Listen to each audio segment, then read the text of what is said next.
usaha konveksi jeans yang bernama Rally Ranges, di mana lokasinya di Jalan Raya Proto Timur, RT 1 RW 3 nomor 13. Usaha ini telah berdiri sejak tahun 2021 dengan target pasarnya yaitu semua jenis kalangan. Dalam video ini terdapat beberapa cuplikan-cuplikan dari proses produksi jeans, dimulai dari proses yang pertama, proses pemotongan, dilanjutkan ke proses yang kedua, yaitu proses penjahitan. Setelah itu dilanjut ke proses pencucian hingga ke tahap akhir, yaitu ke proses finishing.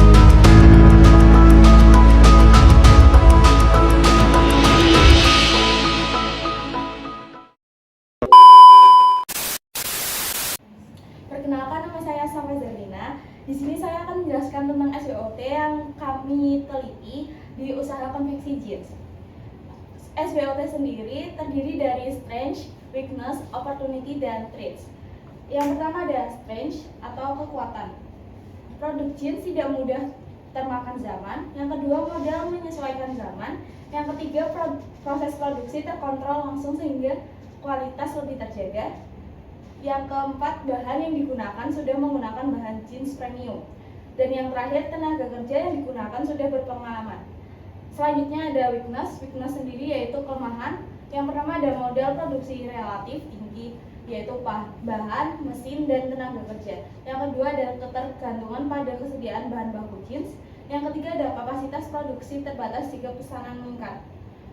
Yang keempat ada susahnya mencari tenaga kerja yang terampil. Dan yang terakhir ada kelangkaan bahan bakar dapat mengganggu proses produksi. Selanjutnya ada opportunity atau peluang. Yang pertama ada peminat jeans lebih tinggi dari berbagai kalangan. Yang kedua adalah memiliki peluang kerjasama dengan brand lokal. Dan yang ketiga, tren custom jeans dan produk lokal semakin diminati. Dan yang keempat, keuntungan lebih besar karena produksi sendiri. Terakhir, pertumbuhan e-commerce dan media sosial mempermudah pemasaran.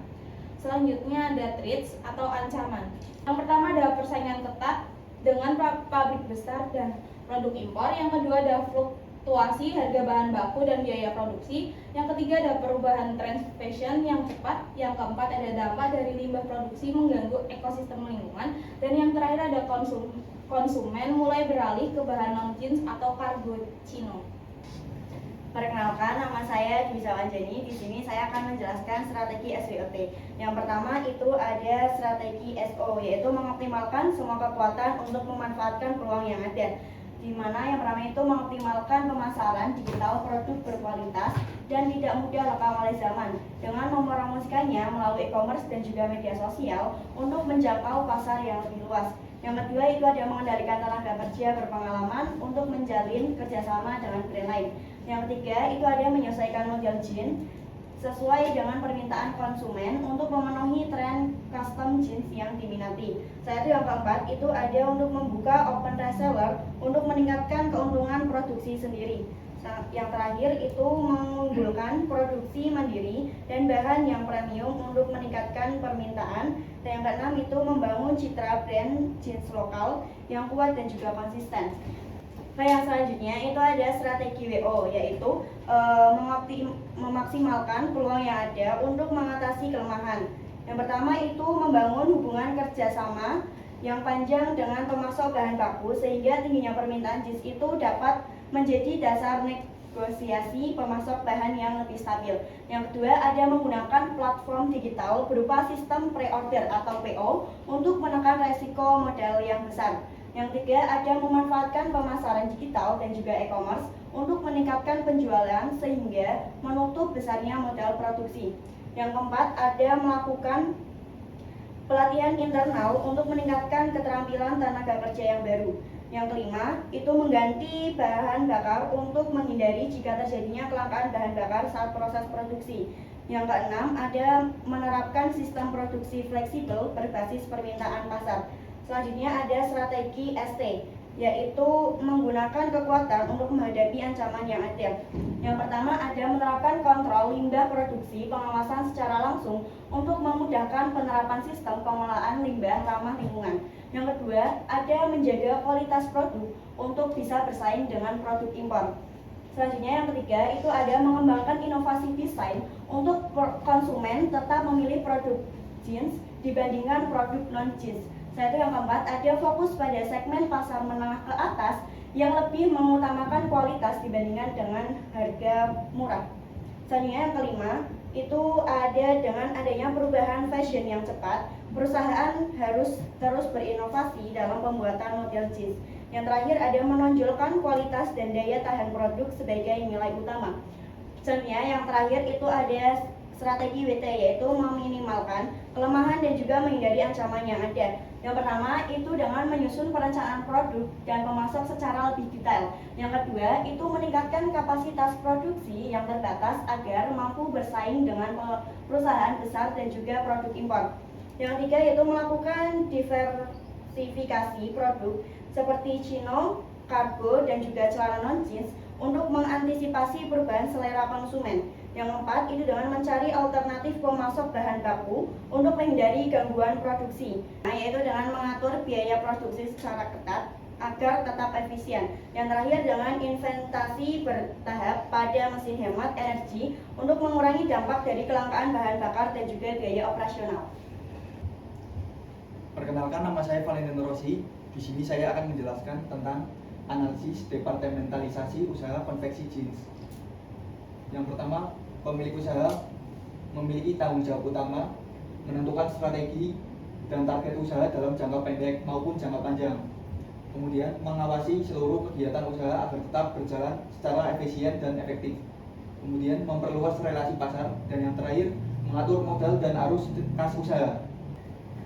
Kemudian, divisi produksi memiliki tanggung jawab utama. Yang pertama, menyusun jadwal agar target produksi terpenuhi.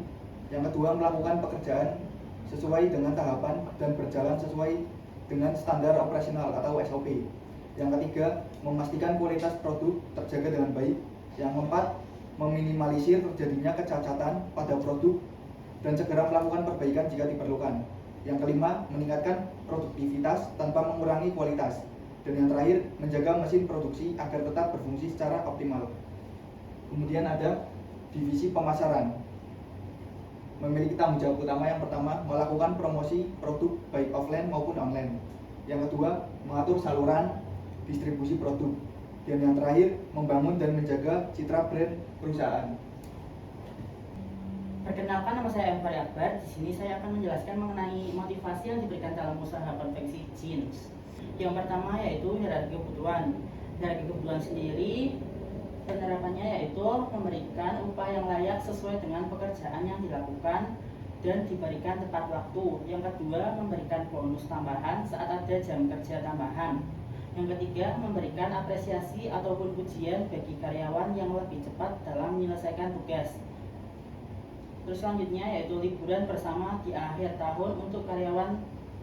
Selanjutnya, memberikan tunjangan hari raya kepada semua karyawan. Dan yang terakhir, membangun lingkungan kerja yang nyaman dengan rasa kekeluargaan yang hangat. Hierarki kebutuhan sendiri bertujuan untuk yang pertama membuat karyawan merasa aman secara ekonomi. Yang kedua, mendorong karyawan bekerja lebih cepat dan efisien. Yang terakhir, menciptakan hubungan kerja yang harmonis dan komunikasi berjalan dengan baik bersama karyawan. Terus yang kedua adalah teori motivasi penguatan, yaitu penerapan di lingkungannya itu sendiri, yaitu yang pertama melakukan kontrol rutin dan bersikap adil dalam pembagian kerja. Yang kedua, mendengarkan keluhan dan saran dari karyawan. Tujuannya yaitu karyawan lebih rajin dalam melakukan pekerjaan dan merasa atasan bisa lebih dihargai. Perkenalkan, nama saya Pratista Adaditya. Di sini saya akan menjelaskan tentang gaya kepemimpinan yang digunakan dalam usaha konveksi jeans.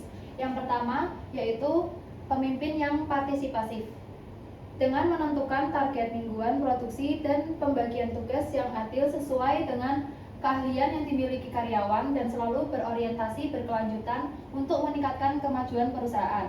Yang kedua, pemimpin yang situasional, Pemimpin yang selalu mendengarkan keluhan dan saran dari karyawannya serta melibatkan karyawan dalam pengambilan keputusan jika diperlukan.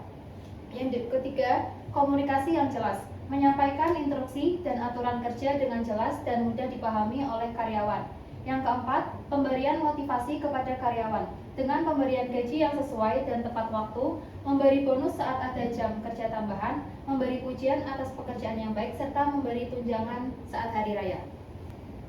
Perkenalkan, nama saya Noval Sabtamukti. Di sini saya akan menjelaskan kesimpulan dari analisis yang telah disampaikan.